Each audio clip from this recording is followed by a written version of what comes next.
You ask Tiger to solve. This deals with linear equations with one unknown.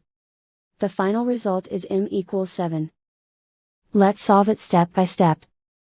Simplify the expression. Expand the parentheses. Multiply the coefficients. Simplify the arithmetic.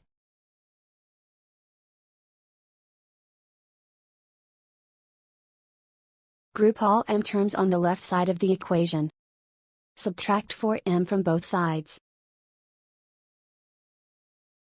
Group like terms. Simplify the arithmetic. Group like terms. Simplify the arithmetic. Group all constants on the right side of the equation. Add 41 to both sides. Simplify the arithmetic.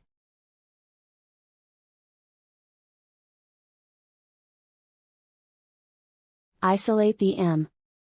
Divide both sides by 11. Simplify the fraction. Find the greatest common factor of the numerator and denominator. Factor out and cancel the greatest common factor. And so the final result is m=7.